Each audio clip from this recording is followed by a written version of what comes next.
Meu pai disse que se eu sumisse, talvez eles vivessem em paz. Naquela noite fui embora com a roupa do corpo, e no dia seguinte minha mãe me ligou em prantos. Oi, pessoal. Tenho 29 anos e até pouco tempo morava com meus pais e meu irmão mais velho.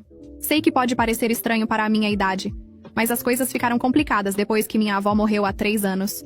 Ela morava conosco, e eu cuidava dela nos últimos tempos da vida dela. Quando ela se foi, naturalmente assumi todas as responsabilidades da casa que antes dividíamos. O problema é que, mesmo depois da morte da minha avó, continuei fazendo tudo sozinha. Limpeza, comida, compras, contas, tudo passou a ser minha responsabilidade. Minha mãe sempre teve problemas de saúde e meu pai trabalhava muito, então acabei me tornando a pessoa que mantinha a casa funcionando. Meu irmão, que é 2 anos mais velho, nunca moveu um dedo para ajudar. Ele sempre teve essa postura, de que por ser homem e mais velho, estava acima dessas tarefas. Mas o pior não era nem a sobrecarga de trabalho. Era a forma como me tratavam. Toda vez que eu tentava conversar sobre como me sentia sobrecarregada, ouvia que estava exagerando, ou sendo dramática. Meu irmão tinha o costume de fazer piadas cruéis sobre mim, especialmente quando havia visitas. Ele dizia coisas como eu era a empregada da família, ou que eu não tinha vida própria porque era fracassada demais para sair de casa. Meu pai nunca me defendia. Na verdade, ele sempre tomava o lado do meu irmão, dizendo que eu era sensível, demais, e que deveria aceitar as brincadeiras dele de boa. Comecei a me sentir completamente invisível dentro da minha própria casa. Era como se eu existisse apenas para servi-los. Mas minha presença como pessoa não importasse para nada. As coisas foram ficando cada vez piores ao longo dos anos. Eu trabalhava o dia inteiro, chegava em casa às 7 da noite e ainda tinha que cozinhar, limpar e cuidar de tudo. Nos fins de semana, enquanto eles relaxavam, eu passava o tempo todo fazendo faxina e organizando a casa. Quando tentava sair com amigos ou ter um momento para mim, sempre ouvia comentários sarcásticos sobre como eu estava sendo egoísta ou negligente com as responsabilidades. Financeiramente, a situação também era complicada.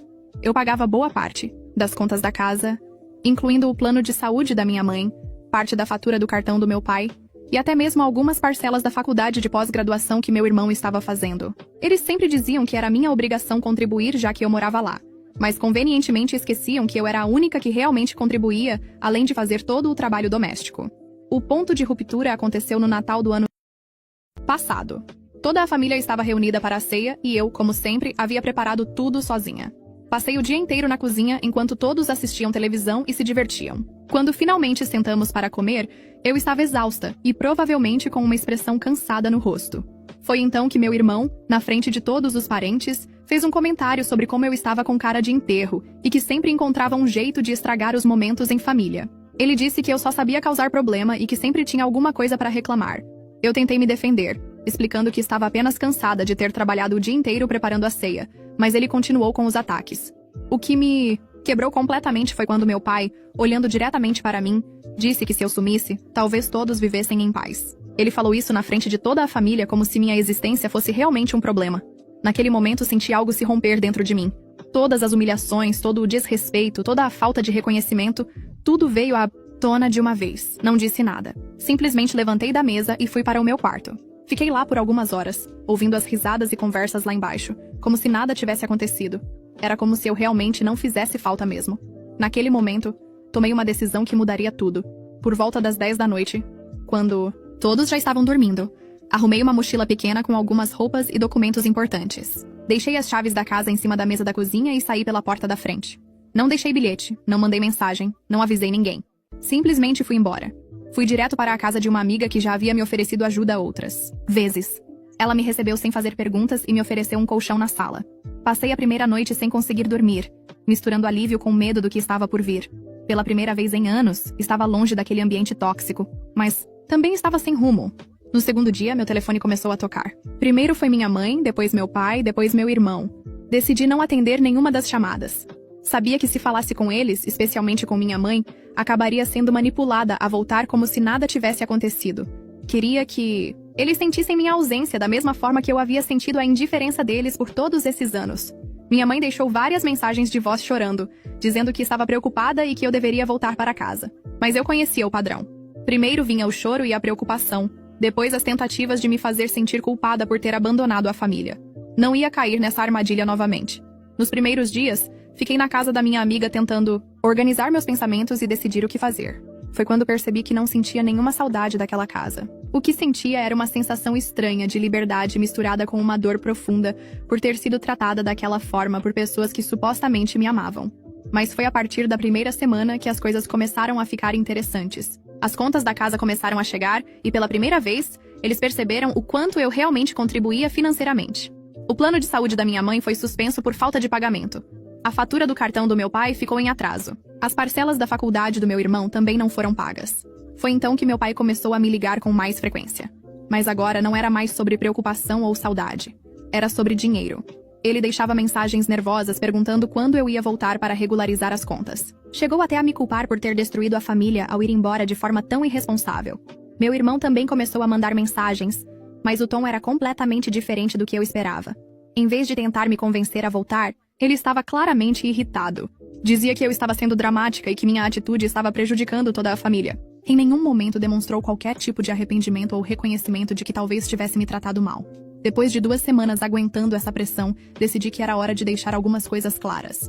Sentei no computador da minha amiga e escrevi um e-mail detalhado para toda a família. Não foi um desabafo emocional. Foi um relatório frio e objetivo sobre a situação financeira. Anexei todos os comprovantes de pagamento que eu tinha guardado ao longo dos anos. Extratos bancários mostrando as transferências mensais, recibos de contas pagas, comprovantes de depósitos.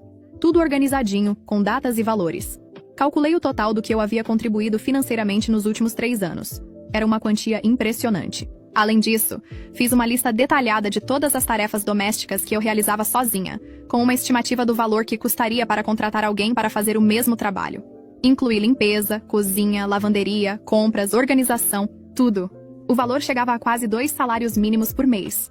Mandei esse e-mail para meus pais, meu irmão e, por impulso, incluí alguns parentes próximos na cópia.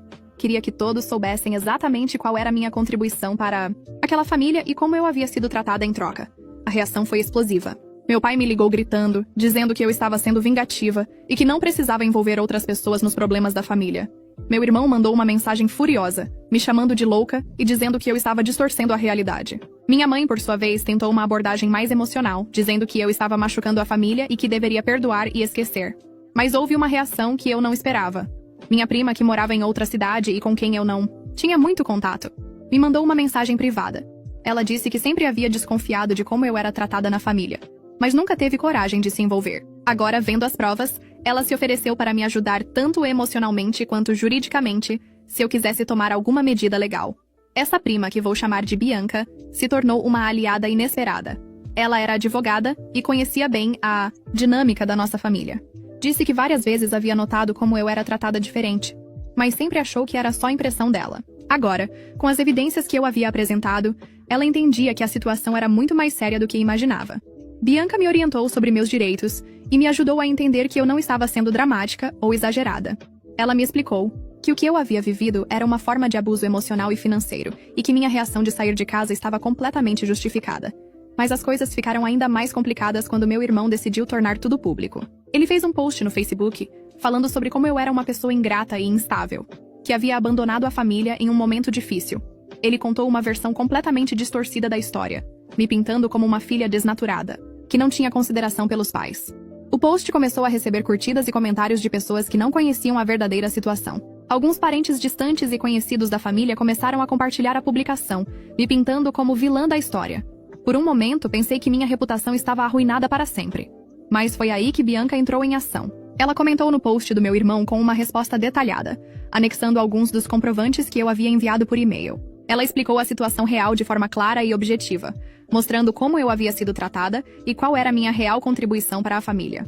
O comentário da Bianca viralizou entre os conhecidos da família. Pessoas que conheciam nossa situação começaram a compartilhar suas próprias experiências e observações. Várias pessoas disseram que sempre acharam estranho como eu era tratada, mas nunca quiseram se envolver em assuntos de família. Uma tia distante comentou que sempre achou injusto eu fazer tudo sozinha enquanto meu irmão não movia um dedo. Uma vizinha disse que várias vezes havia escutado meu irmão falando mal de mim no portão de casa. Pessoas que eu nem sabia que prestavam atenção na nossa dinâmica familiar começaram a contar suas impressões. O post do meu irmão se voltou contra ele.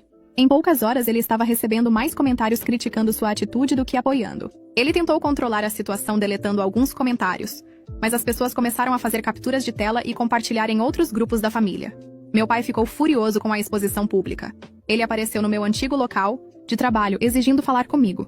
Felizmente, eu já havia pedido demissão e estava procurando um novo emprego, então não estava lá. Mas meus ex-colegas me contaram que ele fez um escândalo, gritando que eu estava destruindo a honra da família. Quando soube disso, decidi que era hora de deixar claro que não ia aceitar mais intimidação. Liguei para meu pai e disse que se ele aparecesse no meu trabalho novamente ou tentasse me procurar em qualquer outro lugar, eu registraria um boletim de ocorrência por perturbação. Deixei claro que nossa comunicação, se houvesse alguma, seria apenas por mensagem de texto. Nesse meio tempo, consegui alugar um pequeno estúdio em um bairro mais afastado. Não era grande coisa, mas era meu. Pela primeira vez na vida, tinha um espaço que era realmente meu, onde ninguém podia me incomodar ou me fazer sentir mal. A sensação de trancar a porta e saber que estava segura era algo que eu nunca havia experimentado. Arrumei um novo trabalho, com um salário um pouco menor do que o anterior, mas ainda assim suficiente para me manter. O mais importante era que, agora todo o dinheiro que eu ganhava era meu. Não tinha que sustentar ninguém além de mim mesma. Pela primeira vez, pude comprar roupas sem me sentir culpada, ou comer algo especial sem ter que dividir com pessoas que não me respeitavam. Comecei a fazer terapia com o dinheiro que antes gastava pagando as contas da família. Foi uma das melhores decisões que tomei. A terapeuta me ajudou a entender que eu havia sido criada em um ambiente disfuncional, onde meu valor como pessoa estava condicionado ao que eu podia oferecer para os outros. Aprendi que eu tinha o direito de ser tratada com respeito e que não precisava aceitar migalhas de afeto em troca de tudo que eu dava. Aos poucos, fui construindo uma nova vida.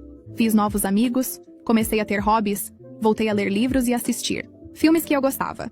Descobri que tinha gostos e preferências que haviam sido sufocados por anos de adaptação às necessidades dos outros. Era como se eu estivesse me conhecendo pela primeira vez. Minha mãe ainda tentava me convencer a voltar de vez em quando. Ela dizia que meu pai estava arrependido e que as coisas seriam diferentes. Mas eu sabia que era mentira. Em nenhum momento, ele ou meu irmão admitiram que haviam me tratado mal. Eles queriam que eu voltasse para resolver os problemas financeiros, não porque reconheciam meu valor como pessoa. Houve uma tentativa de reconciliação forçada quando meu pai descobriu onde eu morava. Ele apareceu na porta do meu prédio uma noite, dizendo que precisávamos conversar. Eu me recusei a descer e disse que se ele não fosse embora, eu chamaria a polícia. Ele gritou do portão que eu estava sendo ridícula e que uma filha não podia abandonar a família dessa forma. Liguei para a portaria e pedi para eles chamarem a segurança. Quando os seguranças chegaram, meu pai ainda estava lá, tentando convencer o porteiro a me chamar. Tive que explicar a situação e pedir para eles não deixarem ele subir novamente. Foi constrangedor e doloroso, mas necessário para manter minha paz. Depois desse episódio, mudei meu número de telefone e bloqueei todos eles nas redes sociais. Não queria mais nenhum tipo de contato. Precisava de espaço para me curar e construir uma nova identidade longe daquela dinâmica tóxica. Hoje, quase um ano depois, posso dizer que foi a melhor decisão da minha vida. Moro sozinha. Tenho minha própria rotina, meus próprios problemas, para resolver. Não é sempre fácil, especialmente financeiramente, mas é minha vida. Durmo tranquila todas as noites. Acordo sem ansiedade. Não tenho que andar em casa pisando em ovos para não incomodar ninguém. Descobri que sou uma pessoa completamente diferente quando não estou sendo constantemente criticada e diminuída. Sou mais confiante, mais feliz, mais disposta a tentar coisas novas. Comecei a namorar alguém que me trata com respeito e carinho, algo que eu nem sabia que era possível. Às vezes ainda sinto um pouco de culpa, especialmente quando penso na minha mãe. Sei que ela não está bem de saúde e que provavelmente está enfrentando dificuldades financeiras. Mas também sei que ela nunca me defendeu quando eu precisava, e que sempre escolheu manter a paz familiar em vez de me proteger. Por meio da Bianca, soube que a situação lá em casa está complicada. Meu irmão teve que trancar a faculdade porque não conseguiu pagar as parcelas. Meu pai está trabalhando mais para cobrir as contas que eu pagava. Minha mãe está fazendo alguns trabalhos de costura para complementar a renda. Não sinto prazer com o sofrimento deles, mas também não sinto vontade de voltar para resolver os problemas. Eles criaram essa situação ao me tratarem como uma empregada invisível por todos esses anos. Agora estão aprendendo o verdadeiro valor do que eu fazia. O mais triste é que até hoje, segundo a Bianca, nenhum deles admite que fez algo errado. Meu pai diz que eu era obrigada a o ajudar porque morava na casa. Meu irmão continua dizendo que eu sou dramática e que exagerei na situação. Minha mãe insiste que eu deveria perdoar e esquecer porque família é família. Eles não entendem que o problema não era eu ajudar financeiramente ou fazer trabalhos domésticos. O problema era a falta de respeito, a falta de reconhecimento, a forma como eu era tratada como se fosse menos importante que qualquer um deles. Eles queriam os benefícios de ter uma filha, irmã dedicada, mas não queriam dar o respeito básico, que qualquer pessoa merece. Hoje eu entendo que não existe volta. Mesmo que eles pedissem desculpas sinceras, que admitissem os erros e prometessem mudanças, eu não conseguiria confiar novamente. Foram anos de humilhação e desrespeito. Não é algo que se apaga com uma conversa ou uma promessa. Estou construindo uma nova família, feita de amigos que me escolheram e que eu escolhi. Pessoas que me valorizam pelo que eu sou, não pelo que eu posso fazer por elas. É um tipo de amor diferente, mais saudável, baseado em respeito mútuo e reciprocidade. Sei que minha história não é única. Muitas pessoas vivem situações similares, especialmente mulheres que assumem responsabilidades familiares desde jovens. A sociedade nos ensina que é nossa obrigação cuidar de todos, mesmo quando isso significa sacrificar nossa própria felicidade e bem-estar. Quero que quem está lendo saiba que é possível sair. É assustador, é difícil, às vezes parece impossível, mas é possível. Você não precisa aceitar migalhas de amor em troca de tudo o que você dá. Você merece respeito, consideração e reciprocidade. Minha vida hoje não é perfeita. Tenho contas para pagar, problemas para resolver, dias difíceis como qualquer pessoa. Mas são meus problemas, minha vida, minhas escolhas. E isso faz toda a diferença.